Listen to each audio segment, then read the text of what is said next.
બેસો બેસો.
અત્યારે તો ભગવાન વેસી ચાલુ નહીં ચિત્રતા.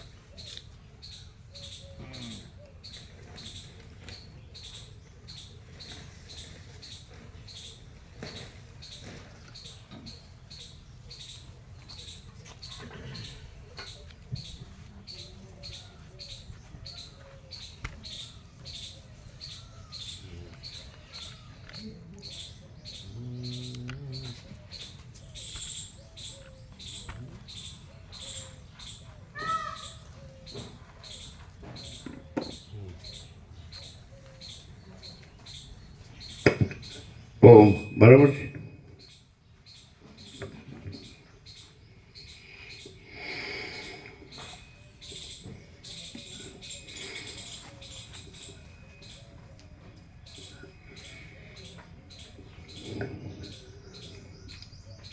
પરમ ચિદાકાશ,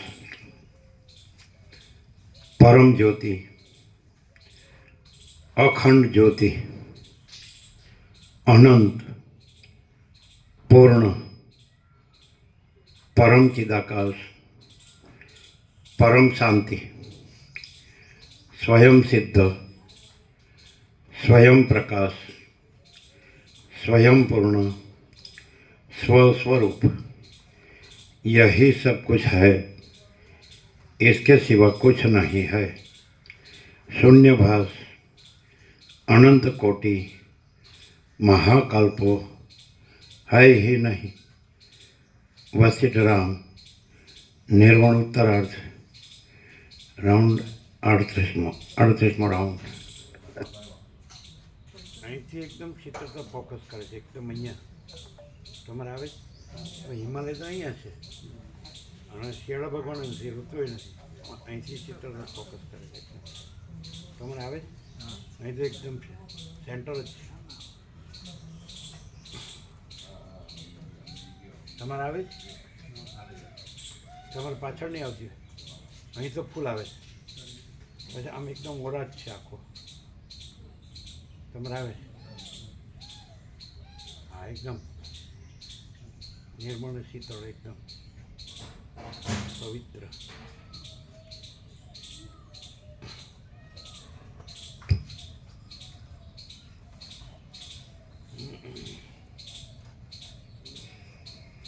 आद्य परब्रह्म सद्गुरु देव की जय। ओम श्री परमात्मने नमः। સદગ્રંથોમાં શિરોમણી શ્રી યોગ વાસિષ્ઠ મહારામાયણ। એવું થાય ખરું કે અમે માયામ નો ફાવે એવું થાય તમને એવું થાય? તમને શું થાય? એમ કે અમે માયામાં સુખી છીએ એવું થાય? બધું હોય ને એ આમ શું કર્યું, અંદર જેવું કાઢ્યું કે અંદર નાખ્યું એવું બધું કરતા હોય, કંઈક એવું નવું સાંભળવા મળે ને એટલે કોઈ આમ કરે, કાઢી નાખ્યું એમ અત્યારે જ કાઢવાનું થયું। હા એવું થાય કે માયામાં આપણે ધાર્યું એવું ફાયવા નહીં, એટલે બહુ યોગ છે તો વાંચ્યું ને સાંભળ્યું ને યાદ રહ્યું ને બોલી શકીએ એટલે તો આપણે જે થયું હોય ને તો કહેવાય। અમને એમ થાય કે માયામાં અમે ટોટલી ફેલ। તમારે તો કાંઈ કંઈ જીવો છે, હમણાં તો કાંઈ આવડું થયું જ નહીં. હા તો શું સાચું બોલતા આવડવું જોઈએ. અમે તો કેટલું કરીએ, કોઈ બોલતું નહીં. બોલો જીતુભાઈ, આમ બધું સારું છે ને? સારા વાના છે ને? સારા વાના કે સુખી થવા ખૂબ પ્રયત્ન કર્યા પણ કશું મળ્યું નહીં. આ માણસ તો મોઢું જોઈએ નિરાશ થઈ તો હસતા જોઈએ તો કોઈ કહે કે આ દુઃખી છે, અને આ જો ના પાડે. બધા હસતા હોય, બોલો કોઈ દુઃખી નથી. શું કે ચીલું આપણા આટલો સમય એટલો બધા જો હસ્યા, ચીલું હસ્યા.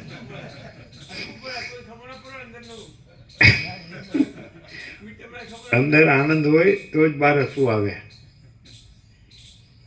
તમને એમ કેમ ન થાય? આપણે માયમ ફાવ્યા નહીં, એમ જ્યાં ઈટ ડ્રિંક એન્ડ બી મેરી, ખાઓ પીવાની મજા કરો, એમાં આપણે જોયું એવું ફાવ્યા નહીં, એમ ન થાય? કેમ ન થાય? બહુ યોગ વાસિત સાંભળ્યું એટલે આમ ખબર પડી ગઈ કે હવે એમાં કાંઈ નથી. વસિતે રામને કીધું છે એટલે આપણે માનવું પડે કે એમાં કાંઈ નથી, અને આ સર્વસ્વ છે ને, પરમ જ છે ને. તો પછી તો કઈ રીતે માયાને એકદમ સાચી માનીને માયામાં ફાંફા મારતા હતા ત્યારે એકદમ કંઈ મળી જાય ધાર્યા પ્રમાણે મનની મરજી મુજબનું તો છકી જતા હતા, અને એમાં કંઈક પંચર પડે તો હાવ ડાઉન થઈ જતા હતા. એ વખતે નહોતી ખબર પડતી કે આ માયા છે, પણ તત્વબોધ પછી એ ખબર પડી કે માયા આ છે, અને આવી જ હોય. માયામાં કંઈ એક્સપેક્ટ કરો અને ધાર્યું થાય કે ધાર્યા વિનાનું થાય, પણ એક્સપેક્ટ કરો, કંઈ આશા રાખો, અપેક્ષા રાખો, તો એવું કંઈ થાય નહીં. આપણા હાથમાં નથી હોતું એવું તો ખબર પડી હતી ત્યારે. આપણા હાથમાં હોય તો બધું હોય તંત્ર તો બધું આપણે અધીન હોય તો એવું નહીં, એ જ માયા. હવે ફરી ગયા. એમ નહીં, એટલે આપણા હાથમાં હોતું નથી એને જ માયા કીધી. હા એવું અમે એ વખતે માનતા હાથમાં બધું હતા. હોય હા તો પછી આનંદ મંગળ જ હોય ને. શું કહે? હા એવું માનતા હતા, ચોક્કસ એવું માનતા હતા. એને કે આમ માયા ન થઈ શકે.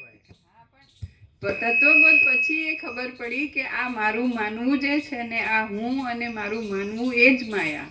એટલે એના પછી તત્વબોધ પછી ખરેખર આ પ્રકાશથી એવી શાંતિ થઈ કે આખો પ્રકાશ છે ને માયા નથી, પછી કોઈ ફરિયાદ નથી. એટલે આપણું ચાલ્યું નહીં એટલે શાંતિ થઈ. ચાલ્યું નહીં, એ તો એ વખતે જ્યારે ચાલ્યું નહીં એવું લાગતું હતું ને ત્યારે કંઈક કોઈક શક્તિ છે ને એ કરી શકે ને એવી માન્યતાઓ ધારણાઓ હતી, નહોતી એવું નહીં, પણ એમાં લાયકાત હોય ના હોય એવી ધારણાઓ હતી. પણ આ બધું જ કંઈ નથી, અને આખો પ્રકાશ છે એ આ તત્વબોધના પ્રકાશથી જ ક્લિયર થયું, અને એની પૂર્ણ શાંતિ પ્રકાશની પોતાની. એમાં પછી આ હું નહીં એટલે કંઈ માથાકૂટ જ નહીં. એટલે આ હું નહીં એટલે તો શૂન્યતા લાગે. આ હું નહીં એમ.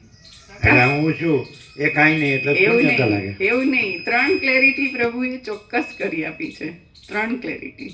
એક આખો પ્રકાશ પોતે છે, પ્રભુ જેને કહીએ છે, પ્રભુ પ્રકૃષ્ટેણ ભરપૂર, આખો પ્રકાશ અનંત સંપૂર્ણ છે, ક્યાંય નથી એવું નથી. એટલે જ્યાં પ્રભુ છે ત્યાં બીજું કંઈ જ નથી એમ. અને બીજી જે ભ્રાંતિ માટેની ક્લેરિટી નહોતી, અમે એવું માનતા હતા કે ભગવાન પ્લસ માયા એવું કંઈક, તો ભગવાન પ્યોર એન્ડ શ્યોર પરમ ચિદાકાશ પ્રકાશ, તો એમાં માયા સંભવતી જ નથી. એટલે ભ્રાંતિ સાવ છે જ નહીં. આ બે એક્સ્ટ્રીમ ક્લેરિટી જે આજ સુધી અમે સ્પિરિચ્યુઆલિટીમાં ક્યાંય નહોતી જોઈ. અને હું વિશેનું હું, તો ભ્રાંતિરૂપનો હું કાંઈ નથી, અને મહાચિદાકાશ સ્વયં હું છે, પણ એમાં હું કહેવા પણ નથી, એવા અખંડ પ્રભુ છે.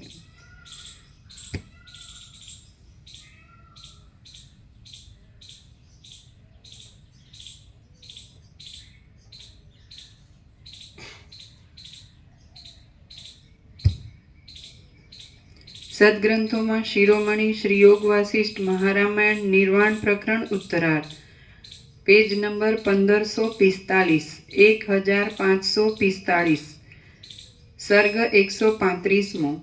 પૃથ્વીનું નામ મેદિની કેમ પડ્યું?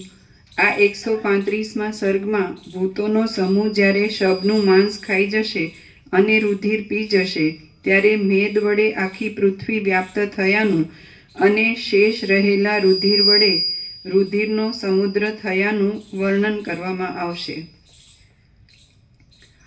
વસિષ્ઠ બોલ્યા, મદોન્મત્ત ભૂતોના સમૂહોએ શબનો માત્ર કાંઈક જ ભાગ બાકી રાખ્યો એટલે દિશાઓની અંદર આવેલા લોકાલોક પર્વતમાં રહેલા ઇન્દ્ર સહિત સર્વ દેવતાઓ કહેવા લાગ્યા કે આ આકાશ વિદ્યાધરોના અને દેવતાઓના વિહાર માટે કલ્પાયેલા વિમાનોનો સંચાર થવામાં આશ્રયરૂપ છે. તેને વિશે પણ તેને ગરમ કરવાને દેવીના ગણોએ આંતરડાના જાળા પાથરી દીધેલા છે. એ જાળા જાણે મેદ વડે ભરેલા અને પવન વડે ફેલાઈ રહેલા નિર્મળ વાદળાના ખંડોથી વ્યાપ્ત મોટું આકાશ હોય તેવા દેખાય છે. જુઓ, સાતેય દ્વીપોની અંદર ભૂતોએ મેદના ચરબીના જળો પસારી દીધા છે. ભૂતોએ શબના માંસનું ભક્ષણ કરેલું છે અને રુધિરનું પાન કરેલું છે. તેથી આ પૃથ્વી કાંઈક હમણાં દેખાવા લાગી છે. સર્વ પ્રાણીઓને આનંદ આપનારી આ પૃથ્વી હમણાં મેદરૂપી ચરબીરૂપી વસ્ત્ર વડે વીંટાયેલા સર્વ અવયવોવાળી થઈ રહી છે. એ ખરેખર ખેદની વાત છે. આ વનો પણ મેઘરૂપી શરદ ઋતુના મેઘ સમૂહોથી જાણે કદંબ વડે વીંટાયેલ હોય તેવા દેખાય છે. જુઓ, આ તે શબના અસ્થિઓ મોટા પર્વતના જેવા થઈ રહ્યા છે અને તે હિમાલય પર્વતના શિખરની પેઠે દિશાઓના તટોને વીંટાઈ વળ્યા છે. વસિષ્ઠ બોલ્યા, દેવતાઓ ઉપર પ્રમાણે કહેતા હતા તેટલામાં એ દેવીના ગણોએ પૃથ્વીને મેદના ચરબીના સમૂહ વડે લીંપી દીધી અને તેઓ પોતે પણ મત્ત બનીને આકાશની અંદર નૃત્ય કરવા લાગ્યા. જ્યારે દેવીના ગણોનો સમૂહ નૃત્ય કરી રહ્યો ત્યારે દેવતાઓએ તેમના પીધા પછી અવશેષ રહેલા રુધિરનો સંકલ્પ વડે એક પ્રવાહ કરી દીધો અને તેને એક સાગરમાં નાખ્યો. દેવતાઓએ એ સમુદ્રને પોતાના ચિત્તમાં સંકલ્પ કરીને સુરાનો સમુદ્ર બનાવી દીધો. તે દિવસથી માંડી અદ્યાપી પર્યંત હજી તે મદિરાનો સમુદ્ર થઈ રહ્યો છે. એ સમુદ્રની અંદર રહેલી મદિરાને આકાશની અંદર ભૂતો નૃત્ય કરીને પીએ છે અને પાછા ફરી આનંદના મંદિરરૂપ આકાશની અંદર નૃત્ય કરવા લાગી જાય છે.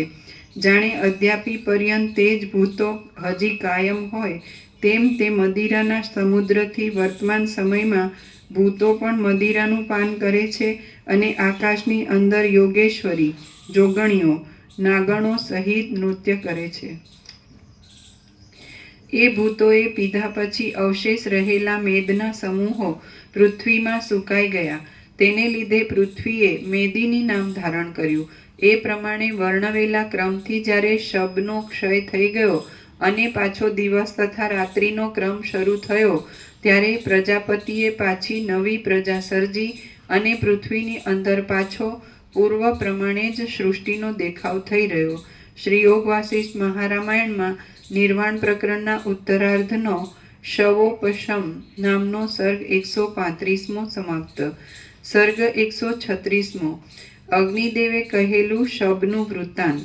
આ 136મા સર્ગમાં ભાસના પૂછવાથી અગ્નિ શબના વૃત્તાંતનું આદિથી વર્ણન કરશે અને તેનું અસુર, મચ્છરું, મૃગ તથા વ્યાલ આદિ જન્મો થયા તે વિશે વર્ણન કરશે.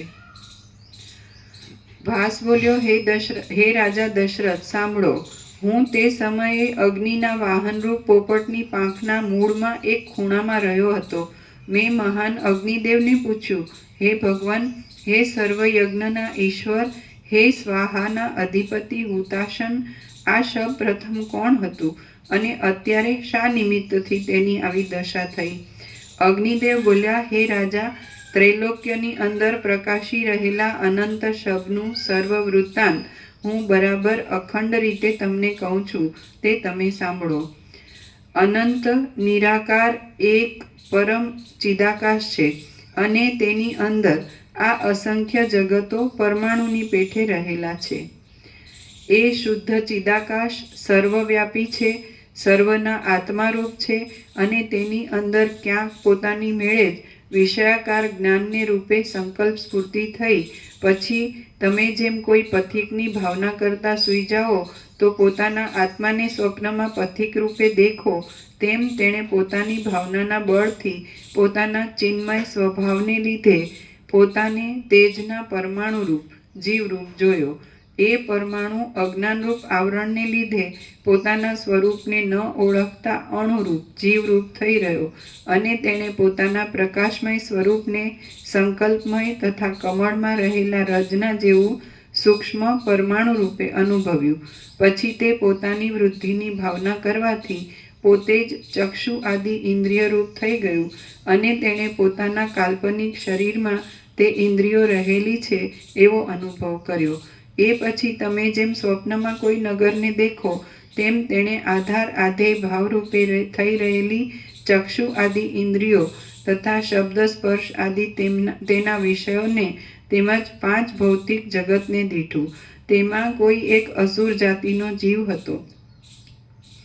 તે આસુરી સ્વભાવને લીધે બહુ અભિમાની હતો અને તેના પિતા માતા તથા પિતામહ વગેરે અસત્ય તથા પ્રતિભાસરૂપ હતા. એ અસુર જ્યારે પોતાના મદોન્મત્તપણાથી કોઈ મહામુનિના સુખદાયી આશ્રમને ધૂળધાણી કરી નાખ્યો. એ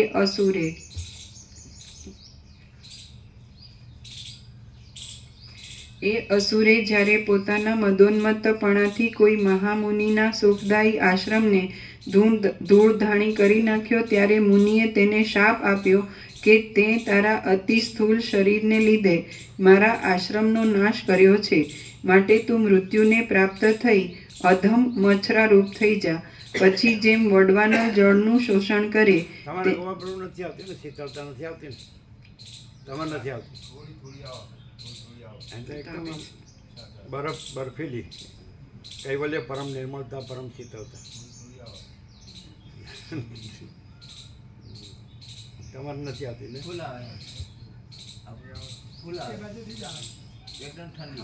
આવે તમારે આવે ને.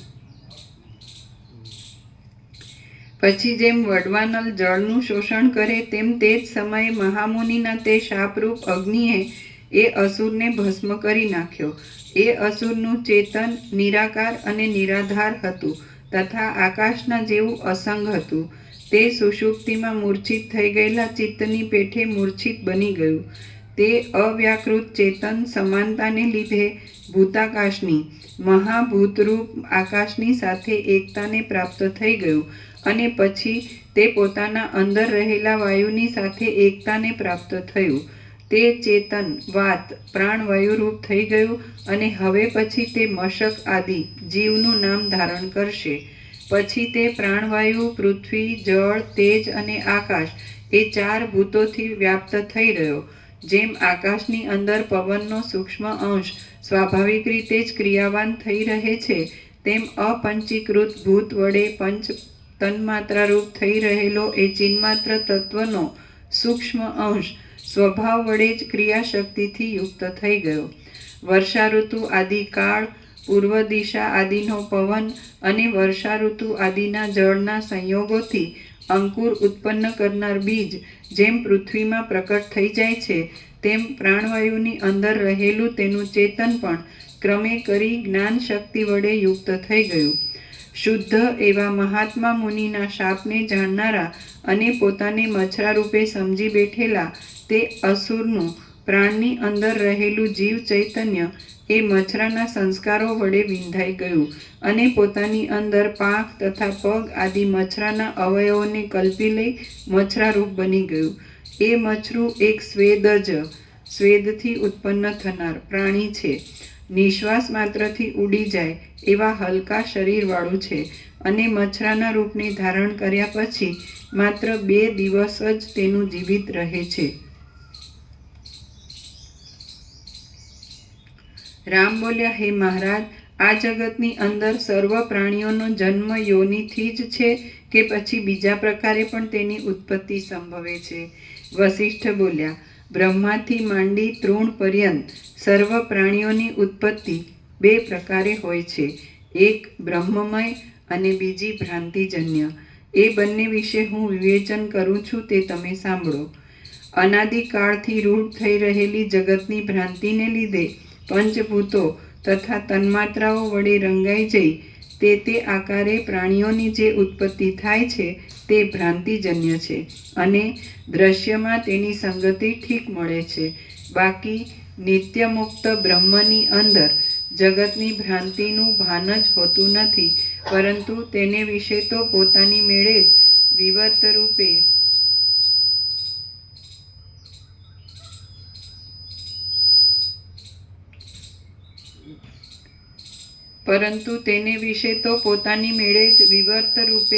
જીવભાવનો આવિર્ભાવ થાય છે અને આ સર્વ જરાયુજ આદિ પ્રાણીઓની ઉત્પત્તિ થાય છે. આવો નિશ્ચય થતાં એ દશામાં સર્વ પ્રાણીઓના જન્મ વિશે જે પ્રતીતિ થાય છે તે બ્રહ્મમય કહેવામાં આવે છે અને તે ભ્રાંતિજન્ય નથી, પરંતુ કપિલ તથા સનક આદિ સિદ્ધ મહાત્માઓને જ જ્ઞાનને લીધે આવું અનુભવમાં આવે છે, બાકી બીજા ક્ષુદ્ર જીવોને જણાતું નથી. આમ એ બંને પ્રકારના જન્મનો ક્રમ છે. તેમાં એ બંનેમાંથી મછરું તો જગતની અનાદિકાળથી રૂઢ થઈ રહેલી ભ્રાંતિને લીધે જ ઉત્પન્ન થયું હતું. તેનો જન્મ કાંઈ બ્રહ્મમય ન હતો, માટે હું તેની ચેષ્ટાનો ક્રમ કહું છું તે તમે સાંભળો. તે મછરાએ પૃથ્વીની અંદર શેરડીઓમાં, કોમળ બાળ તૃણમાં અને લતા આદિ સમૂહમાં ગણગણાટ કરી રહેલા મછરાની સાથે ગણગણાટ કરીને તથા ક્રીડા કરીને પોતાનું એક દિવસનું અર્ધું આયુષ્ય ગાળી નાખ્યું. પછી તે મછરાએ બીજે દિવસે પોતાની પત્ની મછરીની સાથે બાળલીલાપૂર્વક બાળ તૃણોરૂપી હિંચકાથી લાંબા સમય સુધી હિંચકા ખાવા માંડ્યા. આમ હિંચકા ખાવાથી તથા તેમાં ભટકવાથી તે મછરું થાકી ગયું અને કોઈ ઠેકાણે વિશ્રામ લેવા બેસતું હતું તેટલામાં હરિણના પગની ખરીઓરૂપી પર્વત તેની ઉપર પડ્યો અને તેના ચૂરે ચૂરા થઈ ગયા. મરણ સમયે હરિણનું મોઢું જોવામાં આવવાથી એ મછરાનો પ્રાણ તેના આકારની ભાવનામાં ગયો અને પ્રથમ કહેલા ક્રમ પ્રમાણે ઇન્દ્રિય આદિ ભાવનું ગ્રહણ કરી લઈ તે મૃગરૂપ થઈ ગયો. અરણ્યની અંદર વિહાર કરતા એ મૃગને કોઈ પારધીએ ધનુષ્ય વડે માર્યો અને તે સમયે તેની દ્રષ્ટિ પારધીના મુખ ઉપર પડવાથી તે પારધી રૂપ થયો. એ પારધી વનોમાં ફરતા કોઈ મુનિના વનમાં જઈ પહોંચ્યો અને તેણે ત્યાં વિશ્રાંતિ કરી.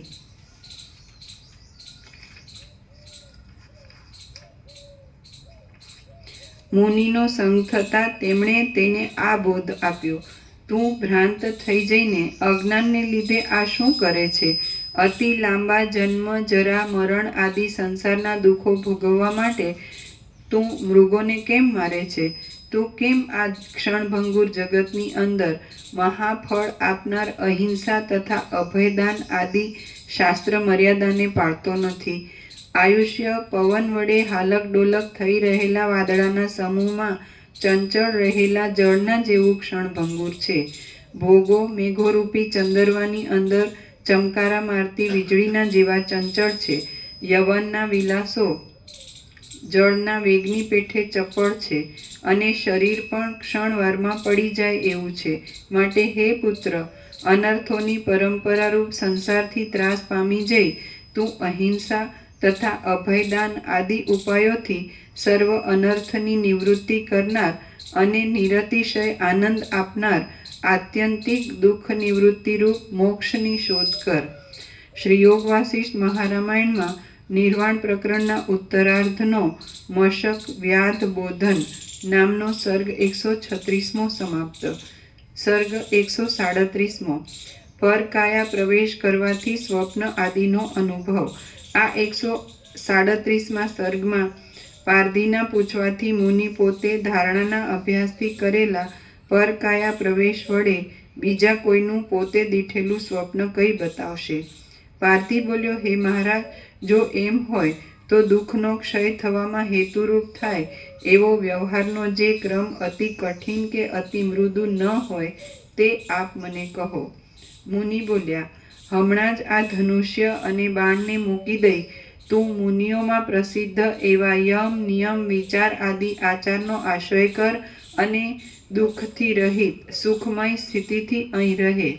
વસિષ્ઠ બોલ્યા: મુનિએ આ પ્રમાણે બોધ આપ્યો એટલે એ પારધીએ ધનુષ્ય તથા બાણને મૂકી દીધા. ઋષિનો આચાર પાળવા માંડ્યો અને માગ્યા વિના જે કાંઈ મળે તે વડે પોતાનું ઉદર પોષણ કરવા માંડ્યું.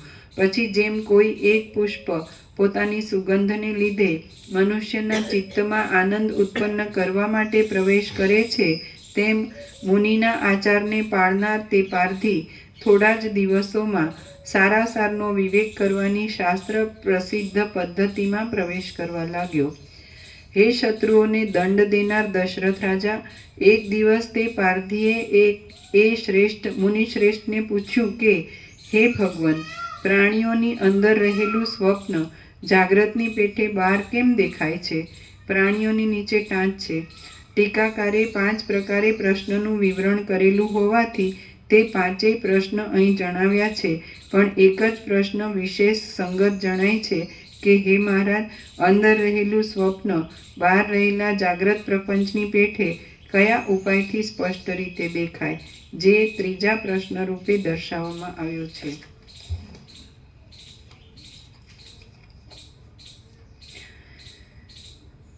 હે શત્રુઓને દંડ દેનાર દશરથ રાજા, એક દિવસ તે પારધીએ મુનિશ્રેષ્ઠને પૂછ્યું કે હે ભગવાન, પ્રાણીઓની અંદર રહેલું સ્વપ્ન જાગ્રતની પેઠે બહાર કેમ દેખાય છે, તેમજ બહાર રહેલો જાગ્રત પ્રપંચ સ્વપ્નરૂપ થઈ અંદર કેમ દેખાય છે? પ્રાણીની અંદર રહેલું સ્વપ્ન કયા ઉપાય વડે અને શી રીતે દેખાય છે?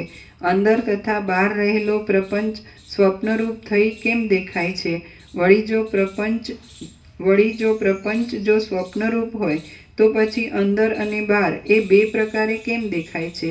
મુનિ બોલ્યા, હે સાધુ, હું પણ જ્યારે પ્રથમ વિવેકી દશામાં હતો ત્યારે આકાશની અંદર જેમ અકસ્માત વાદળા ચડી આવે છે, તેમ મારા ચિત્તમાં પણ કોણ જાણે ક્યાંયથી આ તમને આવેલો વિતર્ક જ ઉત્પન્ન થયો હતો.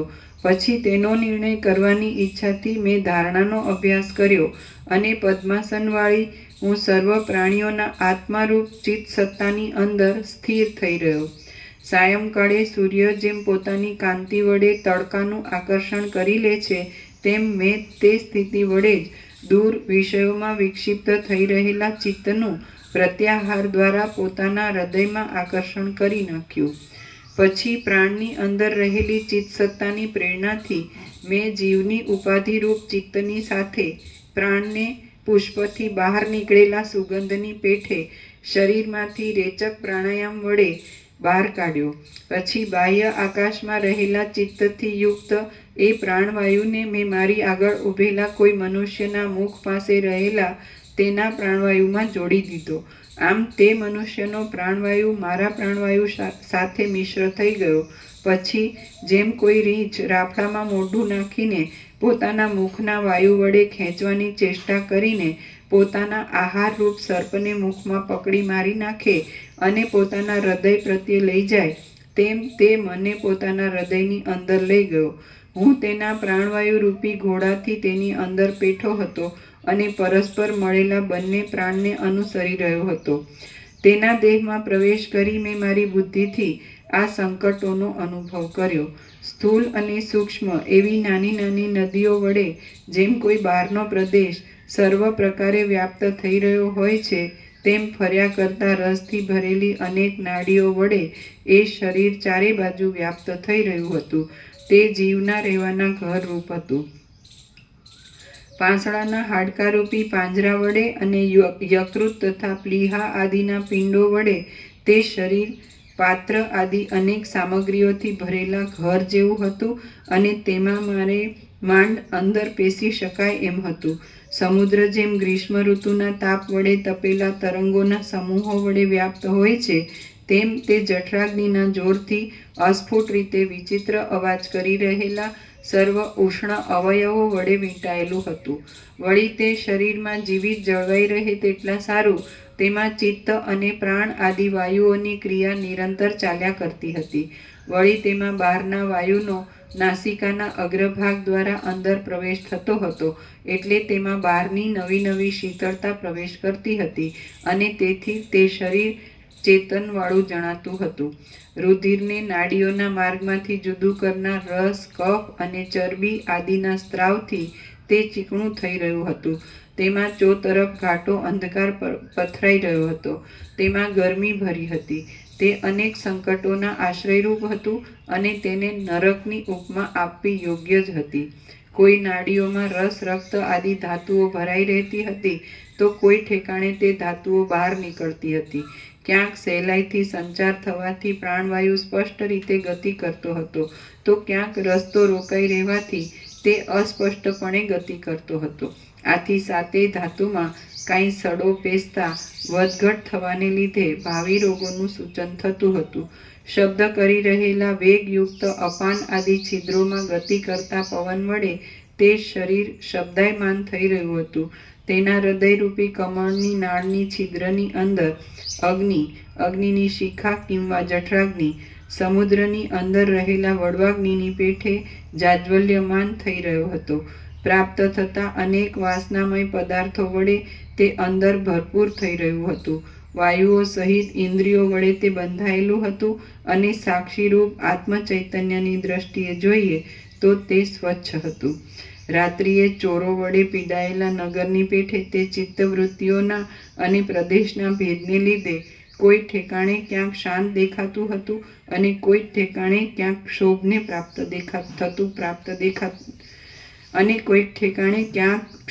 પ્રાપ્ત થતું દેખાતું હતું. કોઠામાં રહેલા અન્નની રસની અંદર નાદ ઉત્પન્ન કરવામાં તત્પર થઈ રહેલા અને નાડીઓના માર્ગમાં પથિક વિદ્યાધરોની પેઠે ગાન કરતા તથા સંચાર કરતા વાયુઓ વડે તે વીંટાયેલું હતું. તેમાં પવનના સંપર્કથી દ્વિમાત્ર, એકમાત્ર અને અર્ધમાત્ર, દીર્ઘ, હસ્વ અને વ્યંજન આદિ ધ્વનિ પણ પેદા થતો હતો. જેમ કોઈ શ્રેષ્ઠ મનુષ્ય નરોના અવયવોથી અવકાશ વગરના મનુષ્ય સમૂહમાં પ્રવેશ કરે છે, તેમ મેં પણ તે જંતુના મહાવિષમ અંતર હૃદયમાં અંદર પ્રવેશ કર્યો. પછી રાત્રિએ જેમ સૂર્યનું તેજ ચંદ્રમાં પ્રવેશ કરે છે, તેમ મેં તેના હૃદયની અંદર રહેલા તેજો ધાતુમાં, ઓજસરૂપી ધાતુમાં પ્રવેશ કર્યો. તે માર્ગ પાસે હતો, છતાં અનેક નાડીઓ વચમાં આવવાથી તે જાણે બહુ દૂર હોય તેમ જણાતો હતો.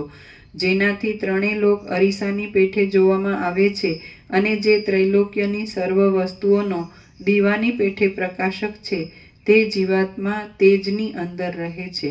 સૂર્ય વડે વિકસિત થયેલા પુષ્પની અંદર સુગંધ અને શીતળતા સર્વત્ર રહેલા છે, છતાં તેના કેસરાઓમાં તે વિશેષે કરીને સ્થિતિ રાખે છે.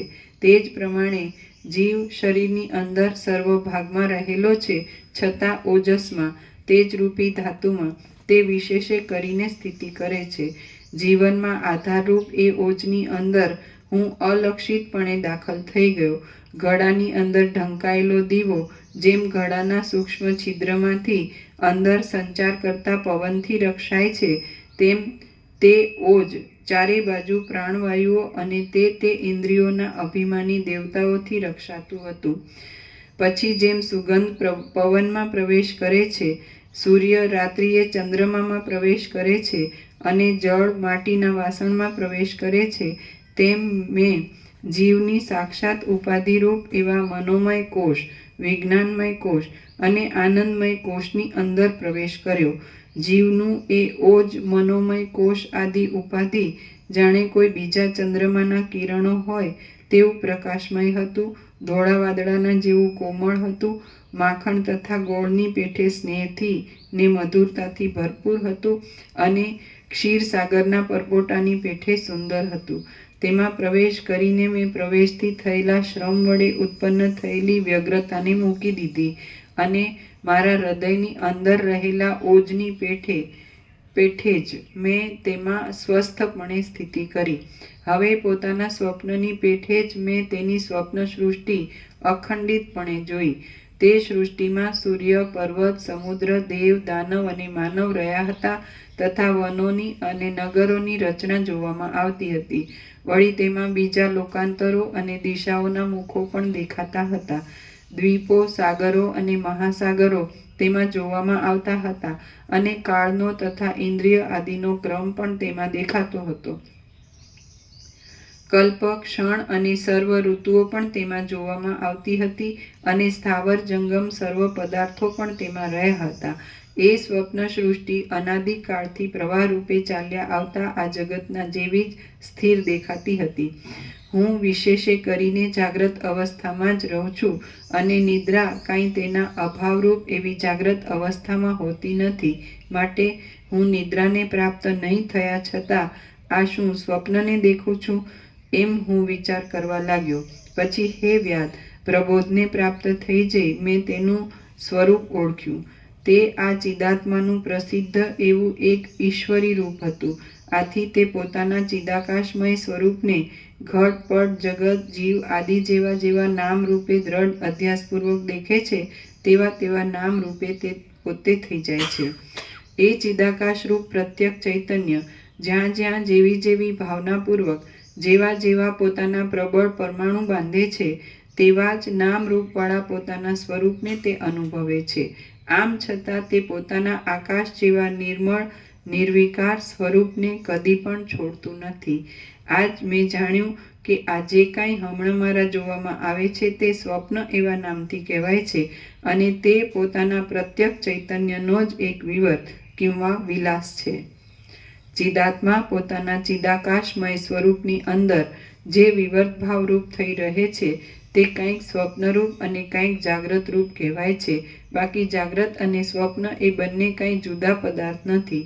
જાગ્રત અવસ્થામાં સ્વપ્ન સ્વપ્નરૂપ જણાય છે અને સ્વપ્નાવસ્થામાં જાગ્રત સ્વપ્નરૂપ છે. સ્વપ્નની અવસ્થામાં સ્વપ્ન પોતે જાગ્રત રૂપ જણાય છે અને જાગ્રતમાં જાગ્રત પોતે જ જાગ્રત રૂપ જણાય છે. આમ જાગ્રત અવસ્થા પણ બે પ્રકારે કલ્પાય છે. હે મહાશય, પુરુષ પોતે ચિન્માત્ર છે તો પછી સેંકડો શરીરોનો નાશ થતાં તેનો ક્યાં નાશ થાય છે? તેનો શી રીતે નાશ થાય છે અને કોનો નાશ થાય છે? કેમ કે ચિન્માત્ર તત્વ ચિદાકાશ રૂપ છે અને અધ્યારોપ દ્રષ્ટિથી જોઈએ તો પણ એ તે જ દેહની પેઠે ભાસી રહ્યું છે. તે પોતે અનંત છે, નિર્વિભાગ છે અને તે જ મૂર્ત અમૂર્ત આકારે જોવામાં આવે છે. સર્વના સ્વભાવરૂપ, અધિષ્ઠાનરૂપ, અપરિચ્છિન્ન, નિત્ય અને વિવર્ત ભાવથી અનંત આકારે થઈ રહેનાર ચિદાકાશ રૂપી પરમાણુની આ જગત એક મજ્જા રૂપ છે એમ કહી શકાય છે.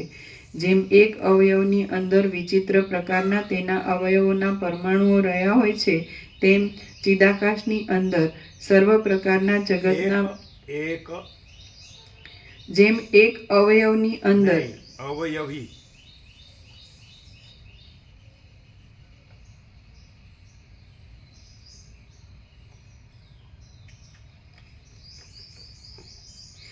જેમ એક અવયવીની અંદર વિચિત્ર પ્રકારના તેના અવયવોના પરમાણુઓ રહ્યા હોય છે તેમ ચિદાકાશની અંદર સર્વ પ્રકારના જગતના ભ્રમ સંબંધી અનુભવના વિવિધ પરમાણુઓ રહ્યા છે.